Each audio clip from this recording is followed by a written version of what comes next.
ఇప్పుడున్న పరిస్థితిలో gas demand చాలా ఉంది. ఇప్పుడు పెట్రోల్ దొరకట్లేదు, డీజిల్ దొరకట్లేదని ఈ పుకారు కూడా లేచింది. అయితే కొన్ని చోట్ల పెట్రోల్ బంకుల దగ్గర నో స్టాక్ బోర్డులు అయితే పెట్టారు. అందరూ కూడా సోషల్ మీడియాలో రీల్స్ అయితే పెడుతున్నారు. మళ్ళీ కరోనా సమయంలో ఎలా ఇబ్బందులు పడ్డామో అలాంటి ఇబ్బందులే రాబోతున్నాయని ఇలాంటి ప్రచారం కూడా జరుగుతుంది. అలాగే ఏప్రిల్ 1 నుండి చికెన్ షాపులన్నీ బంద్ అని చెప్పేస్తున్నారు. నాన్ వెజ్ ప్రియులు ఎవరన్నా ఉంటే ఈ లోపు చికెన్ తినాలనుకున్న వాళ్ళు చక్కగా చికెన్ తినేసేయండి, మరి 1 తారీఖు నుండి షాపులు ఉండవని చెప్తున్నారు. అది కూడా సోషల్ మీడియాలోనే వస్తుంది. అది ఎంత నిజమో కూడా ఇంకా సరిగ్గా తెలియదు. గ్యాస్ విషయానికి వస్తే గ్యాస్ అవసరం లేకపోయినా సరే అందరూ ఈ యుద్ధం భయానికి మళ్ళీ ఎక్కడ గ్యాస్ దొరుకుతానని అవసరం లేకపోయినా సరే బుక్ చేసుకుని ఇంట్లో సిలిండర్లు స్టాక్ పెట్టుకుంటున్నారు. సరే, వండుకుని తినడానికి కావాలి, ఫ్యామిలీలు అందరికీ అవసరమే కాబట్టి గ్యాస్ వరకు బాగానే ఉంది. ఇంకా హోటల్స్ విషయానికి వస్తే వాళ్ళకి బ్లాక్లో ఎక్కడ కూడా దొరకట్లేదు, పెద్ద సిలిండర్లు అమ్మట్లేదు కాబట్టి వాళ్ళు పాపం ఉన్నంతకాలం నిన్నటి వరకు కూడా చాలామంది హోటల్స్ నడిపించారు. చాలామంది గ్యాస్ లేదని హోటల్ మూసేస్తున్నామని హోటల్ ముందర బోర్డులు అయితే పెట్టేశారు. కొన్ని హోటల్స్ మూసేయడం కూడా జరిగింది. అయితే ఇప్పుడు పెట్రోల్ విషయానికి వస్తే కొన్ని చోట్లేమో పెట్రోల్ లేదని బోర్డులు పెట్టేశారు, కొన్ని చోట్ల చక్కగా శుభ్రంగా పెట్రోల్ దొరుకుతుంది. సజ్జనార్ సారును రేవంత్ రెడ్డి గారు అయితే మనకి తెలంగాణలో ఎక్కడ కూడా గ్యాస్కి కొరత లేదు, పెట్రోల్కి డీజిల్కి అలాంటి వాటికి ఎక్కడా కొరత లేదు, కానీ మన జనాల్లో మాత్రం భయం అనేది పుట్టుకుని అమ్మో రేపొద్దున పెట్రోల్ దొరకదేమో, బండేసుకుని వెళ్ళాలంటే మనకు పెట్రోల్ చాలా అవసరం, లేకపోతే పనులు ఆగిపోతాయని డ్రమ్ములు తీసుకొచ్చి క్యాన్లు తీసుకొచ్చి పెట్రోల్ నింపుకొని వెళ్ళిపోతున్నారు. ఒక్కసారి జనాలందరూ ఆలోచించాలి. మీరు ఇలా క్యాన్లు డ్రమ్ములు తీసుకువెళ్ళిపోయి పెట్రోల్ ఇంట్లో స్టాక్ పెట్టుకున్నారనంటే మిగిలిన జనాలు ఇబ్బంది పడే పరిస్థితి. అత్యవసరం అయిన వాళ్ళకి ఆ కొంచెం పెట్రోల్ కూడా దొరకని పరిస్థితి. ఇప్పుడు గ్యాస్ సిలిండర్ విషయంలో కూడా అదే జరిగింది. 21 రోజుకి బుక్ చేయగానే గ్యాస్ సిలిండర్ 2 రోజులకే వచ్చేసేది, కానీ ఇప్పుడు 25 రోజులు పెంచారు. ఆ 25 రోజులకి చేసినా సరే ఇప్పుడు వారమైనా 10 రోజులైనా సరే కొంతమందికి గ్యాస్ అనేది రావట్లేదు.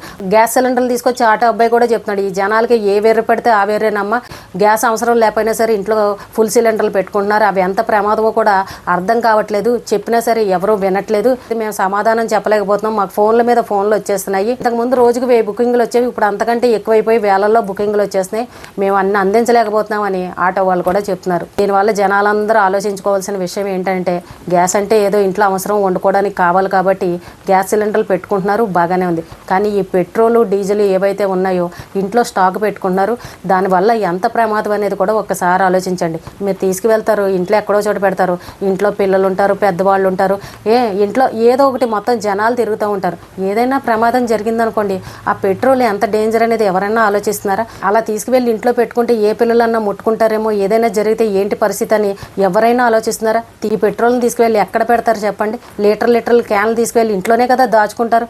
దానివల్ల ఎన్ని ఇబ్బందులు వస్తాయని ఆలోచించట్లే. వాళ్ళు చెప్పారు, వీళ్ళు చెప్పారు, సోషల్ మీడియాలో చూసాము, అమ్మో ఇంకా దొరకదని ఆరాట పడిపోయి క్యాన్లు కొనేసుకుంటున్నారు. కొంచెం జనాలు కూడా ఆలోచించండి. ఇంట్లో ఎవరైనా ఏ భార్య భర్తలన్నా కొట్టుకున్నారు అనుకోండి, ఆ పెట్రోలే ఎదురుగా దొరికింది అనుకోండి, దాన్నే తీసుకువెళ్ళి వాడుకుంటారు.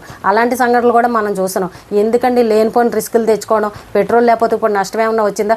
ఊరికే తిరిగే వాళ్ళు కూడా ఉంటారు. ఈ కుర్ర గ్యాంగ్ ఎవరైతే ఉన్నారో వాడు రమ్మన్నాడు చాయ్ తాగుదామని, నీలఫర్లకు వెళ్తున్నామని, అక్కడ టిఫిన్ బాగుంది తిందామని, ఊరికే ఫ్రెండ్ రమ్మన్నాడు బర్త్డే ఫంక్షన్ కానీ పని పాట లేకపోయినా సరే నెక్లెస్ రోడ్ల చుట్టూ, హైటెక్ సిటీల చుట్టూ ఇలాగా ఊరికే గాలిగా తిరగడానికి కొంతమంది యూత్ పిల్లలు తిరుగుతూ ఉంటారు. అలాంటి వాళ్ళు కొంచెం జాగ్రత్తగా ఆలోచించండి. పెట్రోల్ని పొదుపుగా వాడుకోండి. గ్యాస్ అయినా సరే ఇంట్లో ఆడవాళ్ళు పొదుపుగా వాడుకోండి అని ఇన్ని రోజులు అందరూ చెప్తున్నారు. అలాగే పెట్రోల్ కూడా చాలా పొదుపుగా వాడండి. అత్యవసరం అయింది, ఈ పని అర్జెంటు, బయటకు వెళ్ళి ఇది కొనుక్కు తెచ్చుకోవాలని అన్న వాటికి మాత్రమే ఉపయోగించుకోండి. ఊరికే పిచ్చి తిరగడానికి బండిలో పెట్రోల్ పోసుకుని రోడ్ల మీద ఖాళీగా తిరగడం, ఇలాంటి వాటికి మాత్రం పెట్రోల్ వాడకండి.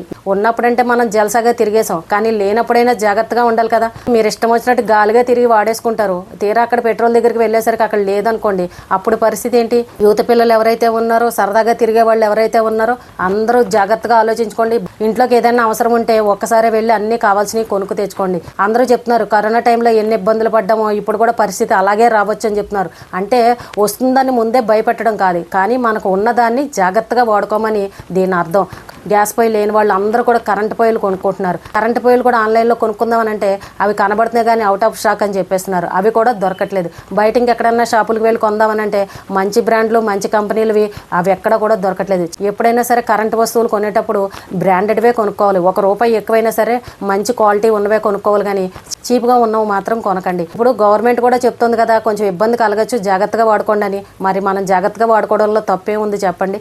ఏదైనా మన మంచికే కదా. కాబట్టి పొదుపుగా తక్కువగా వాడుకోవడం వల్ల మనకే మంచిదండి. ఆలోచించండి. రేపు అసలు దొరకదేమో, ఏదో జరిగిపోతుందని ముందుగానే క్యాన్లు నింపుకొని ఇంట్లో మాత్రం పెట్టుకోకండి. ఇంట్లో పిల్లలు ఉంటారు, పెద్దవాళ్ళు ఉంటారు, గమ్ముని ఏ ప్రమాదాలన్నా జరగచ్చు. ఇలాంటి విషయాలు కూడా దృష్టిలో పెట్టుకోండి. మీకు ఎంత అవసరం ఉందో అంతే కొనుక్కోండి. మిగిలిన వాళ్ళకి ఇబ్బంది కలిగించకండి. జనాలందరూ ఇలా ఆలోచిస్తేనే ఎవరికి కూడా ఇబ్బంది అనేది కలగదు. సోషల్ మీడియాలో వచ్చే వార్తలు విని మీరు ఏదో జరిగిపోతుందని అడావుడి పడిపోయి ఉన్న డబ్బులు పెట్టేసి అన్నీ కొని తెచ్చేసుకుని ఇంట్లో స్టాక్ మాత్రం పెట్టుకోకండి. మిగిలిన వాళ్ళకి ఇబ్బంది కలిగే పరిస్థితి. ఈ రోజుకి ఇదేనండి. రేపు మళ్ళీ ఒక మంచి విషయంతో మళ్ళీ కలుద్దాం.